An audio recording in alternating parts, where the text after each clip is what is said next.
Hello everyone, I'm Elijah Henderson with the Cryptid Studies Institute, here today to bring you another Nightmare Nugget. And we're here today in beautiful Overton County, Tennessee, at the foothills of the Appalachian Mountains.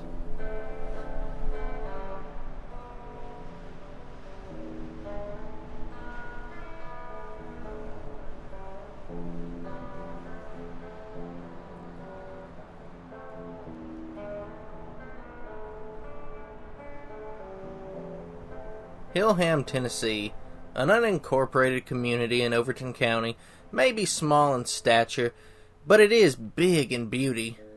Located in the Appalachian mountainous foothills of Tennessee, this tiny district is home to a scant 2,330 citizens. The name Hillham is made from a combination of the words hill and hamlet, most likely denoting its positioning in the Cumberland Plateau. Hillham is home to the majestic Standing Stone State Park, which was so named in honor of a large, mysterious monument set up in the days of antiquity for an unknown purpose. However, it is speculated to have been erected as a boundary marker to separate the lands of warring American Indian tribes in the region. The monolith of a massive canine-shaped animal sitting on its haunches with its ears erect facing west was estimated to have stood between 10 to 13 feet tall, and was described as being sphinx-like, and is thought to predate written history. Those responsible for carving the mysterious monolith have long passed in history, and no one knows what motivations inspired the unknown architect to undertake such an ambitious endeavor, as large stone carvings are, as far as I know, a rare thing in North America, let alone rural and ancient Tennessee. The stone, which stood for centuries, over time became an icon of deep religious significance to the First Nations persons in the area. The monolith was a source of mystery and curiosity to the early 18th century travelers who encountered it. The enigmatic stone once stood beside the Avery Trace in Putnam County, and had gone unmolested for centuries until the arrival of European settlers, and then the stone began to fall victim to vandals, souvenir collectors who chipped away at the once sacred stone. By 1890, only about 4 feet of the original stone remained, as workers from a railroad company reduced the magnificent relic of a bygone era to a heap of varying-sized rock with an explosion during the construction of the railroad. The remnants of the once great American monolith are now enshrined and protected in Monterey, Tennessee. However, the true meaning of the stone is lost to history. There are varying theories as to what would drive someone to memorialize a canine by carving a gigantic sculpture out of solid stone. Was it, as supposed, a territory marker? If so, then why did it become a religious icon? Or was it in fact a carving to honor a local god or deity, like the ancient Egyptians did with Anubis? There are those who believe that the cryptic carving represents the creature that has come to be known as the Dogman. Is that such a far-fetched belief? As there have been many a Dogman sighting throughout this and other regions of Tennessee. In fact, there have been alleged Dogman sightings in Hillham and Overton County, as well as a multitude of Sasquatch-type creatures. Overton County has for years been a hotbed of cryptid activity and a major research area for many prominent researchers. In fact, we've spent many an evening rubbing elbows, so to speak, with well-recognized investigators in the Bigfoot field while attending a number of Bigfoot fests at neighboring Standing Stone State Park. A few of the renowned researchers to come to the park are famed Russian doctor Igor Burtsev, Mary Green, Matt Moneymaker and the gang from Finding Bigfoot, Janice Carter from the Carter Farm case, Dallas Gilbert from Not Your Typical Bigfoot Movie, and many others. The park has decided to embrace the idea of Bigfoot, whereas many state parks go out of their way to quell any rumors of cryptids within their boundaries, but not Standing Stone. The park even goes so far as to sell Sasquatch Standing Stone State Park stickers and decals, and welcomes various groups who host Bigfoot festivals there in the park. Groups such as the former United Bigfoot Research Organization and the Chattahoochee Bigfoot Organization have hosted events within the park. And from what I understand, after speaking with an employee of the park, A new group of researchers come twice a year to the park and literally rents out half of the campgrounds. We, along with fellow investigator Nathan Davis, have attended many such outings at the park, and have had several amazing experiences.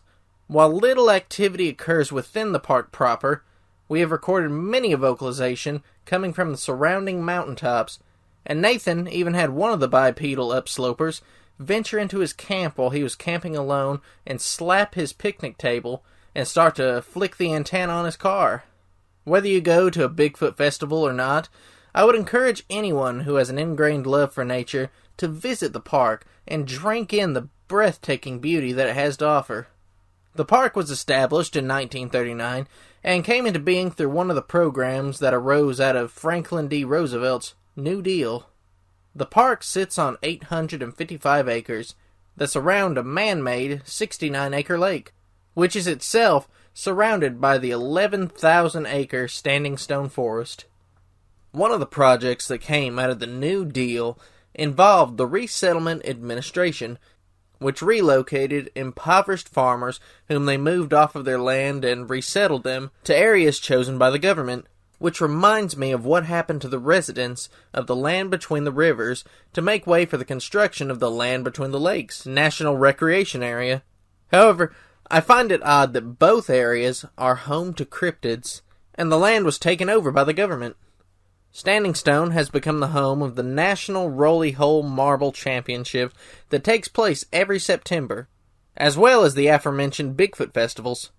Throughout the year, at frequent and random times, it is not uncommon to find numerous Sasquatch enthusiasts roaming around the park, although you may have an occasional Bigfoot-related event take place in the cabin, camp, or park area.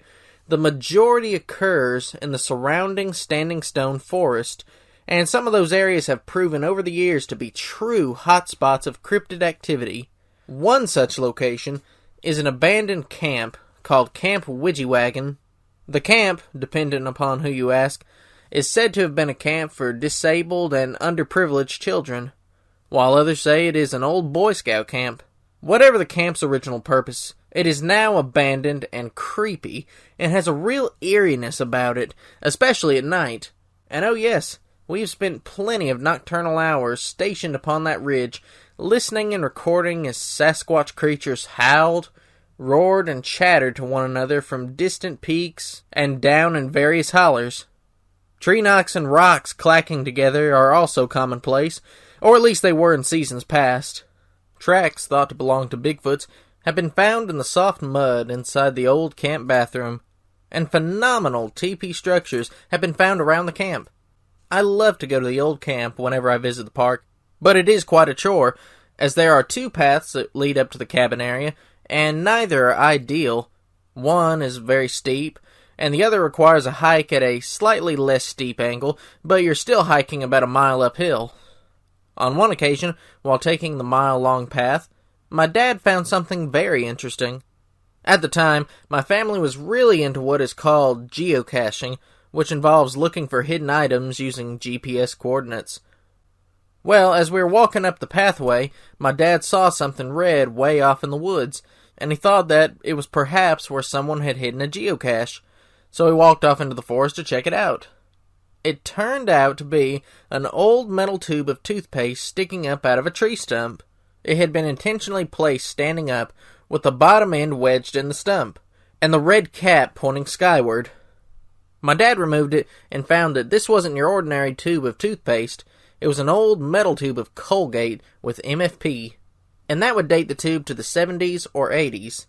But the odd thing is that something had chewed the bottom end of the metal tube up and partially flattened it, and a human is not going to chew up a metal tube. Another curiosity is that it would have taken something with hands and thumbs to have placed the tube in the log in the manner it was found. We believe that the tube had been found by a Sasquatch, and it chewed the tube, but when the tube ruptured and the paste spilled into its mouth, we speculate that perhaps it didn't like the taste and disposed of the tube by sticking it in the tree stump. But of course, this is only conjecture on our part. Alright, as Elijah's probably already mentioned, that we're here in Overton County. It's a very blustery or sweltering, depending on how sarcastic you want to be. 16 degrees, downright balmy. I mean, it is so cold you can't leave your hands out of your pockets for just a few minutes. It's starting to snow, really fine pellets. But we wanted to show you this while we still had the chance.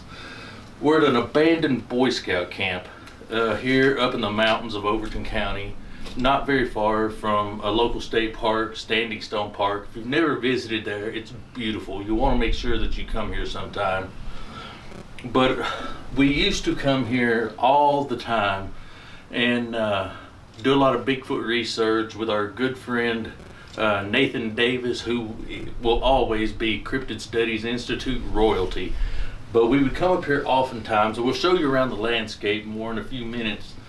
But we'd sit up here on the bluffs at night, and you could hear these Sasquatch screaming from ridge top to ridge top, back and forth at each other. It was very, very frightening up here. Out here outside this old cabin, this used to be the sleeping bunks, as a matter of fact, and right where I'm standing now, you can see that it used to be where the old bunks were. But we found a very, very large teepee structure. It's one of the best that I've ever seen. I used to have pictures of it, but I don't know what happened to those. But we wanted to show you around a little bit, and I'm not going to get into Elijah's territory much, but we did just want to tell you where we're at and what this structure is. And this whole area used to be a hotbed. I mean, a literal hotbed for Sasquatch activity. It's died down over the last probably 8 or 10 years. I believe related to a certain character who's on one of the Bigfoot shows, who was coming down here with a gun trying to bag one. And I'm not going to call their name, but guys, that's just not cool. And so for the last several years, we've not seen a lot of activity. But on our way up the mountainside here today, we did hear what sounded like a break and a distant call. So hopefully something's either come back or starting to show up a little bit more. Now, off to our right, down towards the edge of the bluff, is what I believe was a little well house.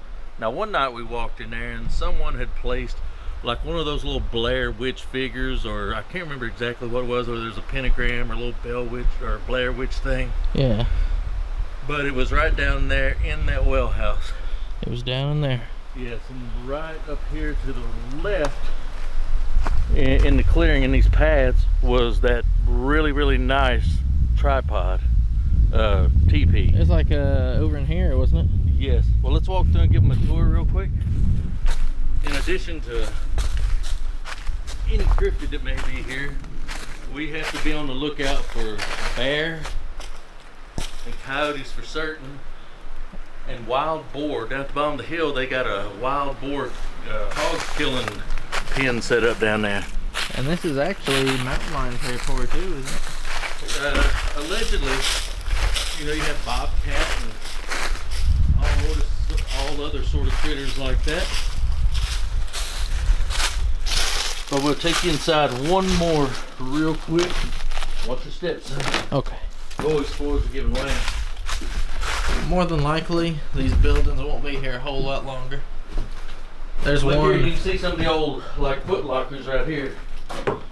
There's one that's completely fallen in down the hill. Well, more than one. Ooh. You see this? That is interesting. Elijah, going along with, look at the color. It's that same state park red. Same state park red, sure is. Like we filmed at Beast of LBL. I told you all the parks used to use that color. All right, let's go this way.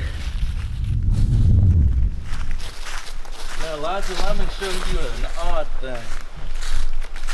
What's that? What was this log doing carried inside? There's no excuse for it. Unless somebody was up here, but why would they do Why would that? somebody bring that in here?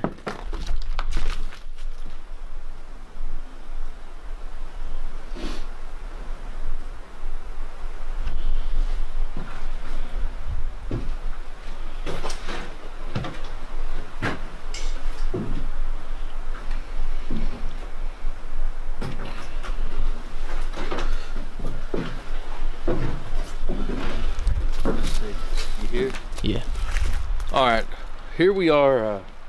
We've just left the Boy Scout camp, and we've wandered upon one of the state-sanctioned feral hog traps that they have set up different places around the state.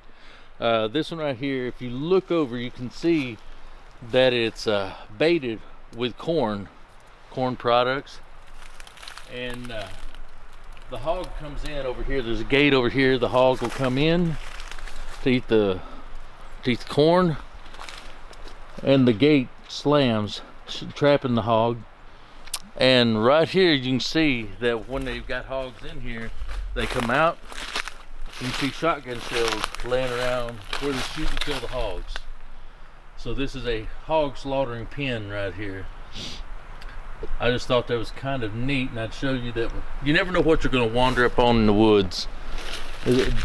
It never out of your life. That's absolutely right. It seems like we actually found a couple of boar tracks down in the mud down this hill. We did. There's a lot of really big looking tracks up there. I don't know what they are, human, Bigfoot, boar, or what, because they're really damaged and messed up and covered with snow. But you can see this mechanism right here. Don't touch it, Elijah. We don't want to spring the trap. Don't know if we get in trouble for it or not. Yeah. But yeah, a little something you don't usually see out in the wild. Another location of interest is a particular mountaintop in Overton County that has had a tremendous amount of cryptid activity. This mountain is easily found, but I'm not going to give the name of the mountain because there are other researchers who actively investigate the region, and I don't want to impede any research that they have going on. But the mountain itself has been the location of numerous sightings of large bipedal creatures that include not only Bigfoot, but a dogman as well. We have found very large tree structures and large human-like footprints on this rugged mountaintop. We used to have really great pictures of these until a computer crash caused us to lose a multitude of photo and audio evidence. We still have copies of many of the audio files, but the ones that we still have were captured by another researcher, and we don't have permission to use them. Folks, I would implore you to learn from our mistake and back up everything. Many a fellow researcher has had great success in their cryptid research at a field near Standing Stone, renowned to be a place of high strangeness, with individuals claiming to see everything from Bigfoot to UFOs around it. I remember once, my dad went on a group outing with a large number of people, and several of them claimed to see a Sasquatch in a small grove of trees, and one of the larger trees was being shaken violently for several minutes. It was a spooky place at times. One very notable cemetery near the park yielded many an odd experience for those brave enough to visit it at night, and was the location where one of the best audio clips I've heard was recorded by fellow researcher Nathan Davis. I remember Nathan telling of another time that he went to that area with his new wife, and something either slapped the roof of his car, or threw something on the roof just above his wife's head. The same night that Nathan's audio clip was recorded, we were there with Mary Green, a very sweet woman and incredible Bigfoot field researcher. Many people have compared her to a Jane Goodall for Bigfoot. Mary researched the Standing Stone Forest for years, and even managed to build a rapport with a very foul-tempered Sasquatch that she dubbed Grumpy. Grumpy's place was very creepy, to say the least. On our very first visit to the park, on our way to the Grumpy location, which will not be revealed in honor of Miss Green, as we were passing by a thicket of woods, you could hear something large crushing and breaking a sizable tree or log. All of Mary Green's accounts are true. I've seen Bigfoot in the park. Did you ever get to see Grumpy? Yes, I did. Something one night was shooting these hunters or something. We were there in his area. We were with Mary. It was wintertime because people had hunting dogs in the back of their truck. Oh, it's just littered with that up there in the wintertime. And some people were shooting at Grumpy. Mary was out in the middle of the little road there in front of Grumpy. He's like, can you just tell him to come this way? And I was like, wait a minute, this thing understands what you're saying.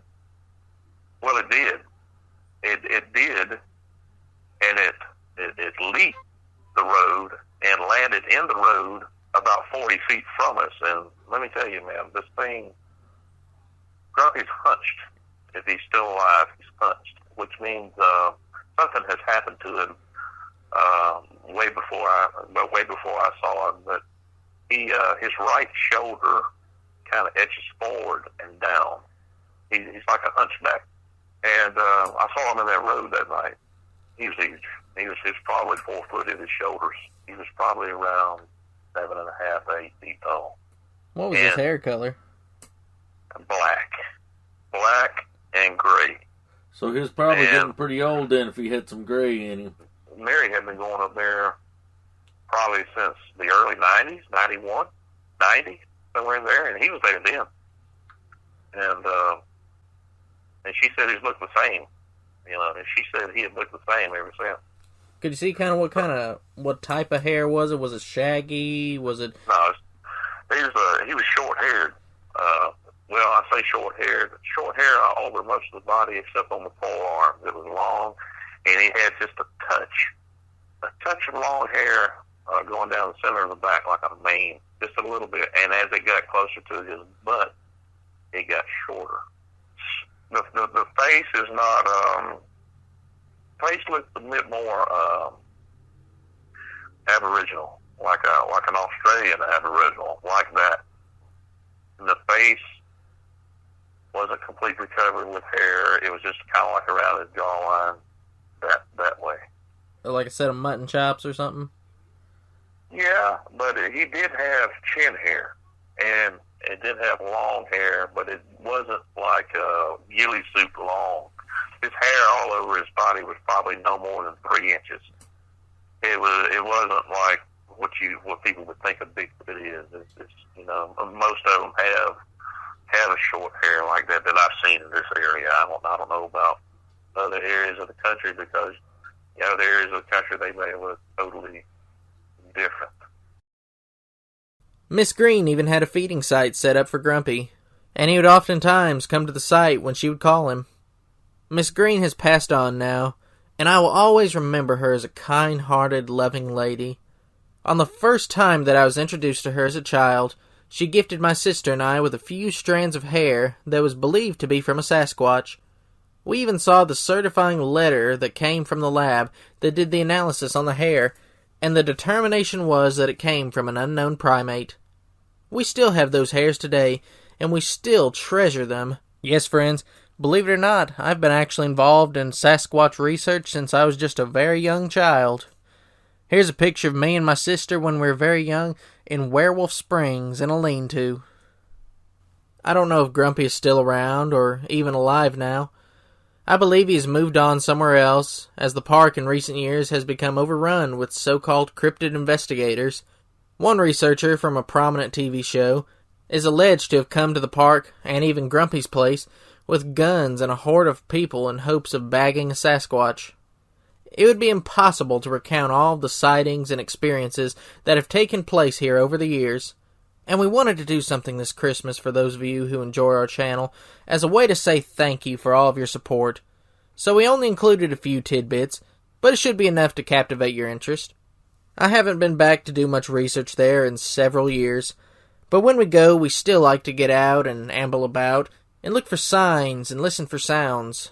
And I'm sad to say that we have found very little evidence that the park still has a heavy Bigfoot presence. We did notice a number of disturbed, lidless, and overturned trash cans along the lakeshore, as if something had been scavenging for food, and it almost sounded like a couple of faint calls coming from a distant hillside, but the wind was howling too loudly to tell if it was or was not. Many of my formative years have been spent vacationing in that park with my family, and Sasquatch or no Sasquatch, we will continue to go, simply because of the sheer beauty and the great park staff. But it leaves an empty place in the soul to think that those majestic beasts may have moved on. If they have, was it because of a mass influx of so-called investigators, lunatics with guns attempting to kill them, or because of the massive storm damage from recent tornadoes? Who can say? All I can say is that some of my happiest times came from that old park, and at times I get a little nostalgic. As the great Don Draper from TV's Mad Men said, nostalgia takes us to a place where we ache to go again, And oh, how my dad and I long to go back and hear those beautiful howls, roars, and screams, and to know that the world still has something mysterious and wild to offer. To go back to a time before pandemics and division arose among the peoples of this great nation. A time before friends were lost and other friends and loved ones shuffled off this mortal coil. Some look forward to tomorrow, but I prefer the healing balm of sweet yesterday. Much love and a belated Merry Christmas and a Happy New Year. May all of your Christmases be white, and may all of your winter days be bright. No sorrow.